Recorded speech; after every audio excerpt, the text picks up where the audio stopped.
Use of is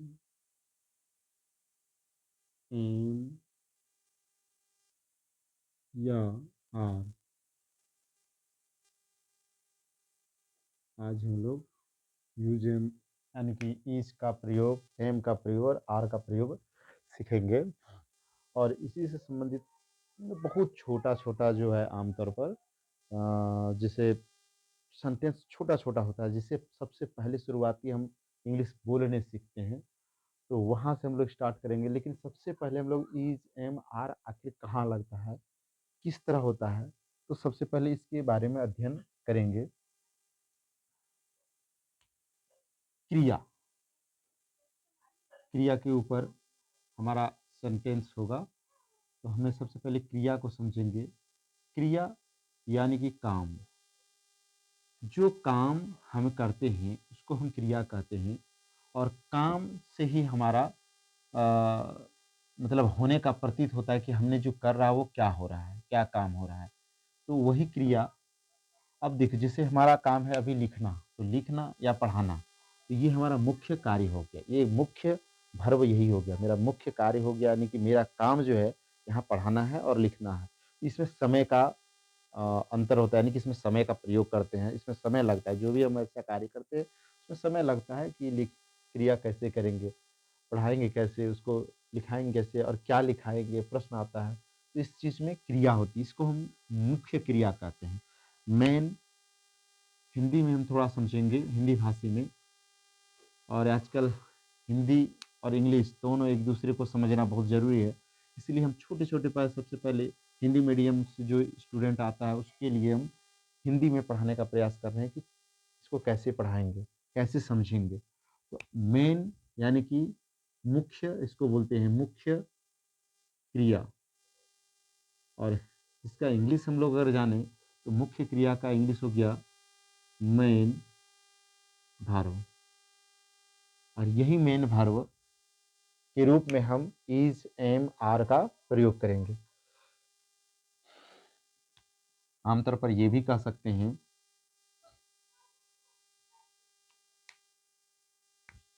कि जिस वाक्य के अंत में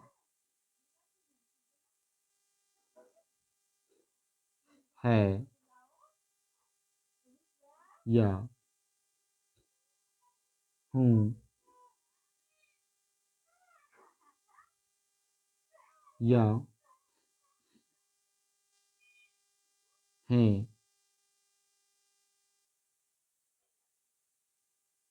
या हो का प्रयोग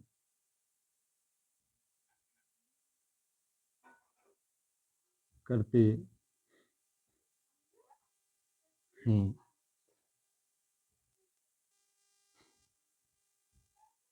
और जहाँ ये सभी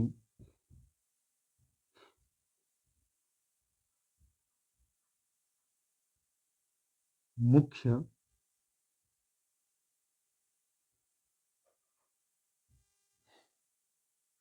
क्रिया का काम करता है,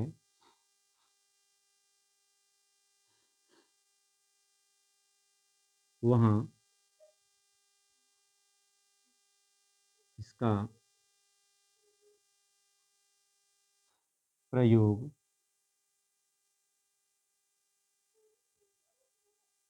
एम या इज या आर के रूप में करते हैं।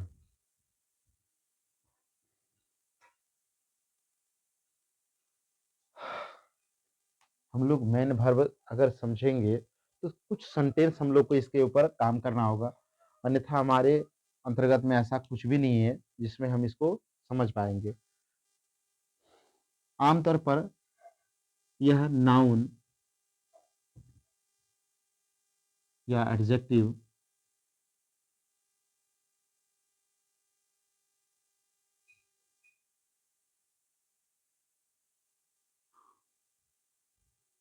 नाउन और एडजेक्टिव जहाँ रहे उसके साथ में हम अनिवार्य रूप से इज़ेम आर का प्रयोग करते हैं, और भी आगे हम इज़ेम आर का प्रयोग समझाएंगे, लेकिन फिलहाल अभी हम नाउन और एडजेक्टिव के ऊपर काम कर रहे हैं कि कैसे नाउन के साथ और एडजेक्टिव के साथ प्रयोग करेंगे। नाउन भी हम समझाएंगे हमारा वीडियो में, अगर आप लोग देखिएगा तो नाउन भी समझ में आ जाएगा कि नाउन क्या है, नाउन कितने प्रकार के होते हैं, कैसे होते हैं, ये सब आमतौर फिलहाल फिलहाल हम लोग जो है नाउन, जैसे मैं एक डॉक्टर हूँ, यहाँ पर डॉक्टर जो है हमारा नाउन है, और नाउन मॉडर्न जो ग्रामर होता है उसमें दो प्रकार बताया जाता है, काउंटेबल काउंटेबल नाउन और एक अनकाउंटेबल नाउन।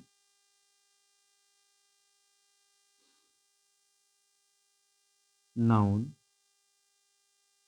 यानी कि गणनीय संज्ञा,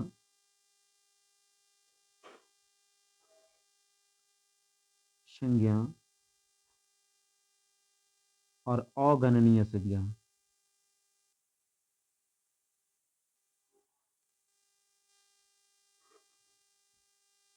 संज्ञा,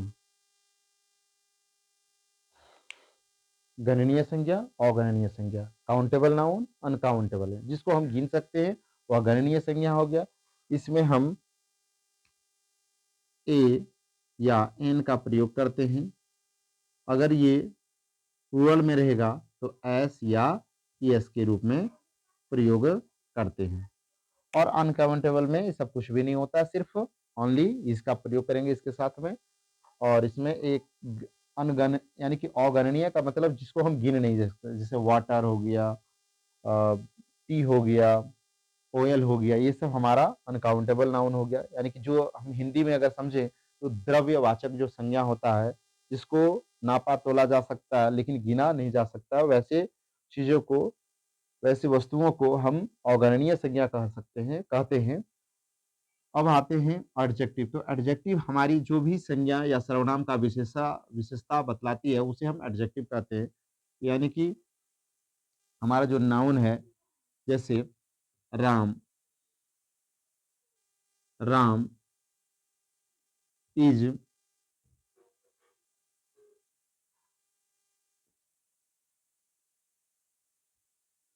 रेडी। यहाँ पर राम की विशेषता ये है, यानी कि उसका विशेषण ये बता रहा है, विशेषता, कि राम अभी तैयार है। राम अभी तैयार है यानी कि राम तैयार है, राम तैयार है। तो यहाँ पर तैयार जो है हमारा एडजेक्टिव है, यानी कि रेडी। रेडी जो हो गया हमारा एडजेक्टिव हो गया, और यही हमारा यहाँ का एडजेक्टिव है। इस तरह हम लोग अभी बहुत सारा कुछ वाक्य बनाएंगे जिसके तहत हम लोग स्पोकन में प्रयोग करते हैं, और हमारा मतलब है कि पहले धीरे धीरे छोटी छोटी ट्रांसलेशन के तहत हम उसको स्पोकन में तब्दील करेंगे और हम इंग्लिश बोलने सीखेंगे। आप लोग अगर ध्यान दीजिएगा तो बहुत बढ़िया से और बहुत बारीकी से हम इस पर आगे बढ़ सकते हैं, और तुम लोग यानी कि आप लोग जो है जितने भी पढ़ने वाले बच्चे हैं सभी इंग्लिश सीख सकते हैं। तो अब हम थोड़ा थोड़ा आगे इसके ऊपर चलते हैं, और इसके तहत हम लोग कुछ इंग्लिश वर्ड जो है, इंग्लिश सेंटेंस जो है, हिंदी और इंग्लिश साथ साथ में कन्वर्ट करेंगे, और देखेंगे कैसे हम लोग इसको प्रयोग करते हैं इज़ेएमआर को।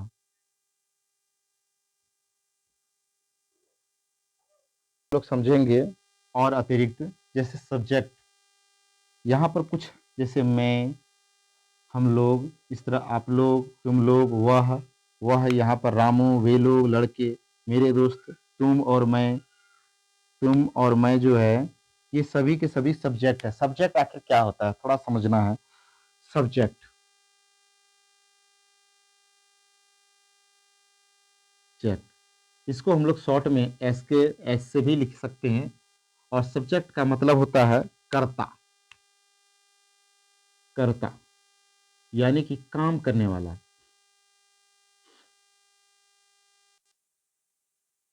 काम को करने वाला।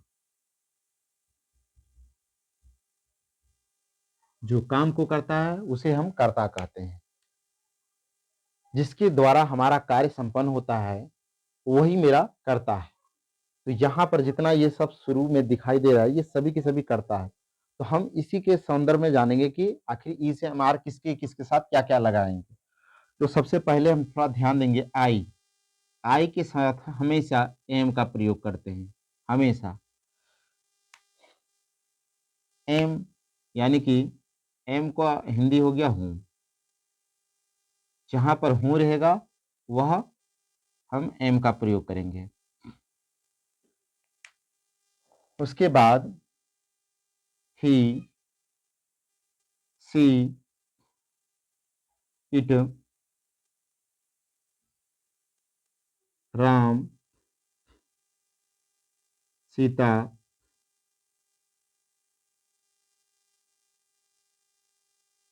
जैसे द बॉय,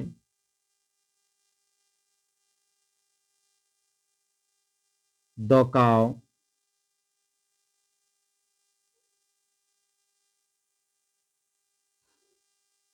यहाँ पर जो है आमतौर पर he, she, it, Ram, Sita, the boy, the cow यानी कि द बॉय के जगह पर द गर्ल भी हो सकता है। द काव के जगह पर द डॉग भी हो सकता है। एक जानवर, जो एक जानवर है उसको हम, या आमतौर पर यहाँ जितना भी सब्जेक्ट है इसे हम सिंगुलर सब्जेक्ट कहेंगे। सिंगुलर यानी कि एक वचन।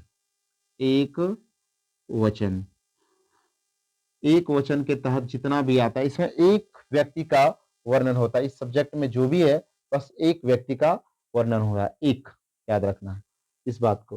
ही मतलब वह। देखो थोड़ा और जानकारी कर लेना है कि ही जो है, ही का मतलब वह होता है। जहां लड़का का बोध हो, लड़के के साथ में संबंध रहेगा उसको वह ही में प्रयोग करेंगे। यानी कि इसको हम सीधे तौर पर कह सकते हैं पुल्लिंग के रूप में। और सी का मतलब होता है वह। यहाँ पर हम स्त्री के संदर्भ में इसको प्रयोग करेंगे। स्त्रीलिंग शब्द में जहां रहे वहां पर वह के साथ ही का सी का प्रयोग करेंगे। यानी कि सभी के सभी सिंगुलर है। राम का अर्थ तो आप लोग जानते हैं, ये नाम है। Sita, the boy, the cow, the boy यानी कि लड़का, दौकाव यानी कि गाय। यहाँ गाय अगर रहे तो वो अलग चीज हो जाता है। इसके साथ हम सभी के साथ इज का प्रयोग करेंगे।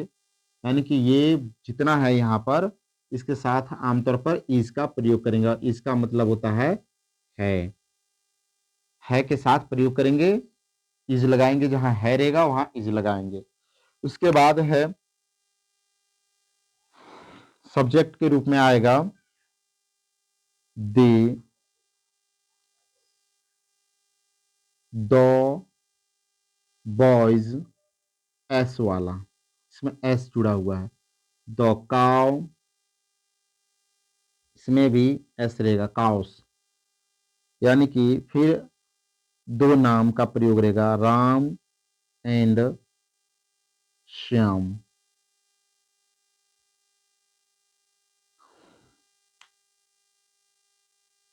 इस तरह का जहां प्रयोग होवे, यहाँ बॉयज की जगह पर गर्ल्स भी हो सकता है।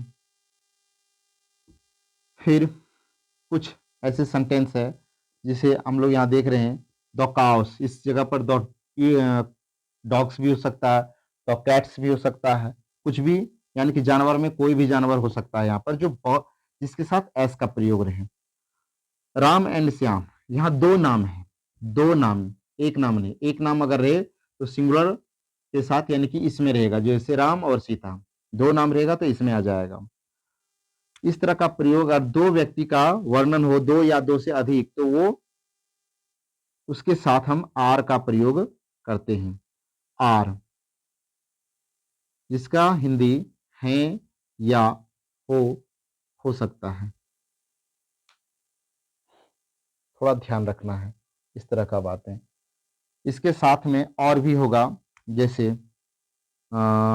यू हो गया, यू इसी में आता है, वी आता है, बाकी दे वगैरह तो है ही, ऐसा नहीं कि ये अलग है, ये भी इसी में आता है, यू और वी, बाकी दे वगैरह है ही। आप लोग थोड़ा ये भी ध्यान रखिएगा कि यू का जो प्रयोग होता है, यू का अर्थ कई प्रकार होता है, जैसे आप, तुम, या आप लोग,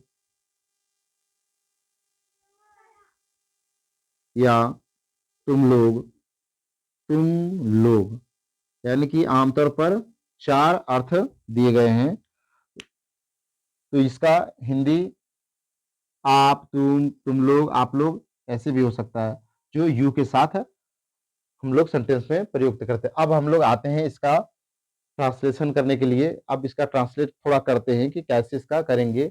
इस सब के साथ, सब्जेक्ट के साथ हम कैसे इसका प्रयोग करेंगे और कैसे कैसे लगाएंगे, इज एम आर का प्रयोग करेंगे। सबसे पहले हम मैं गरीब हूं का सेंटेंस तैयार करते हैं।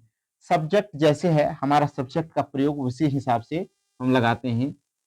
सब्जेक्ट यहाँ मैं है तो आई हो गया। सबसे पहले हम इसमें सब्जेक्ट का प्रयोग करेंगे। जैसे बताए थे कि सब्जेक्ट का हम एस से प्रयोग करते हैं, लिख सकते हैं, उसी तरह इसको शॉर्ट में लिखे। सब्जेक्ट के बाद सब्जेक्ट के हिसाब से हमारा एम या इज या आर का प्रयोग कर सकते हैं सब्जेक्ट के हिसाब से। जैसे हमारा सब्जेक्ट होगा वैसे। उसके बाद हम नाउन का प्रयोग करेंगे या एडजेक्टिव का प्रयोग करेंगे। एडजेक्टिव और नाउन अभी कुछ देर पहले समझा चुके थे। एडजेक्टिव यानी कि विशेषण, नाउन मतलब संज्ञा। अगर नाउन रहेगा तो उसके साथ हम ये भी ध्यान रखेंगे कि अगर आर लग रहा है नाउन के साथ, तो वहां एस लगाएंगे नाउन में, एस या एस का प्रयोग करेंगे। अगर वहां इस या एम लग रहा है नाउन के साथ, तो हो सकता है वहां ए एन का प्रयोग हो सकता है। अब आई, फिर यहां पर सब्जेक्ट। सबसे पहले हम सबका सब्जेक्ट लिख रहे हैं। We, you, you, you, he, सी, वह मजबूत है। तो यहां पर मजबूत हो सकता है लोहा वगैरह मजबूत होता है, तो इसके संदर्भ में यह एक निर्जीव पदार्थ है और निर्जीव के साथ हम ईट का प्रयोग करते हैं, जो यहां पर लिखा हुआ है। तो यहां पर हम ईट लगाएंगे। रामू, तो रामू का रामू लिखेंगे। वे लोग का दे लिखेंगे और लड़के का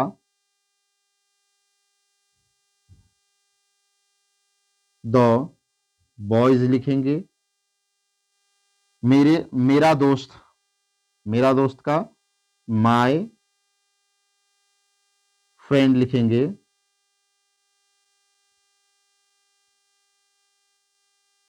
तुम और मैं, इसका लिखेंगे यू एंड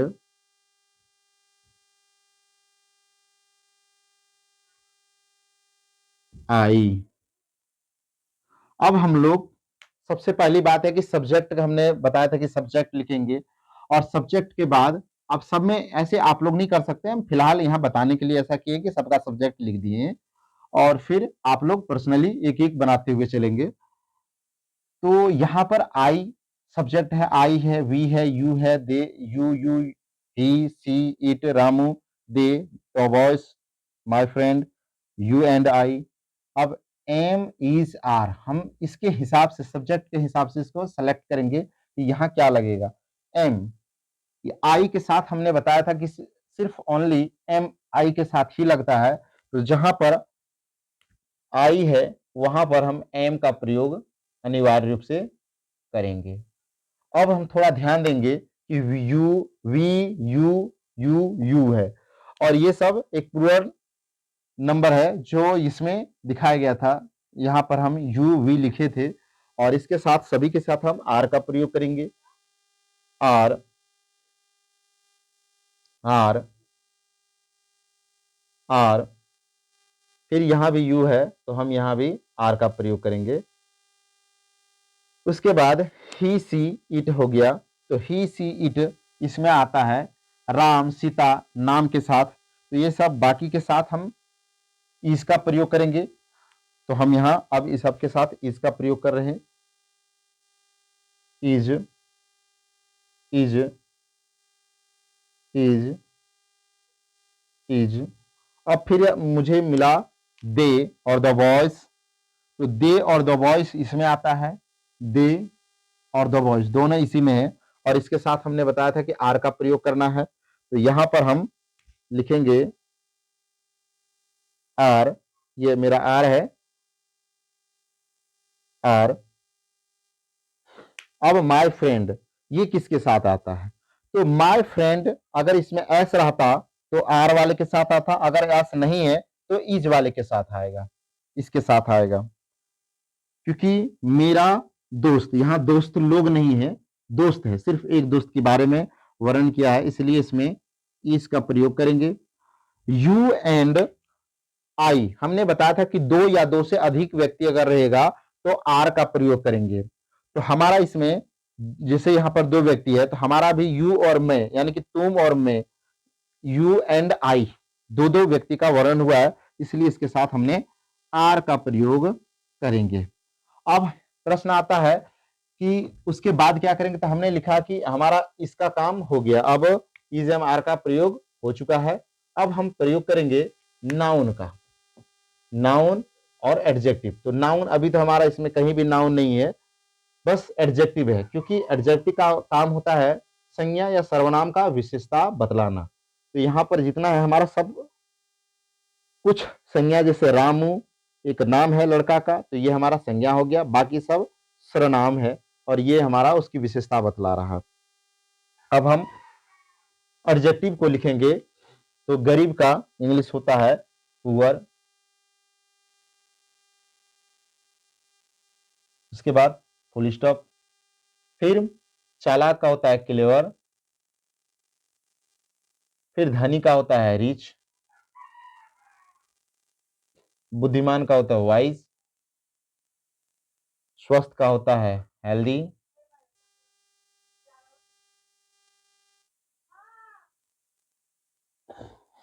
वीर का होता है ब्रेव, सॉरी।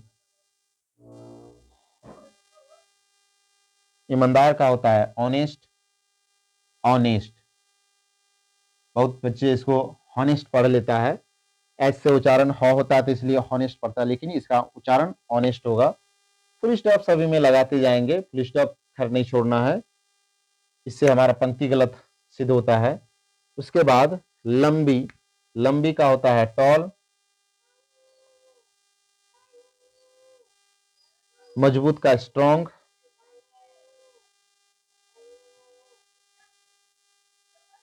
रामू दुबला है, यानी कि रामू इज थीन। मेहनती का लेबोरियस होता है मेहनती।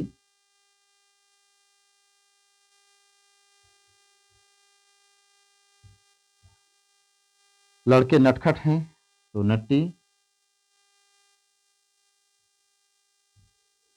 मेरा दोस्त उदास है, उदास का सैड। प्रसन्न हैप्पी।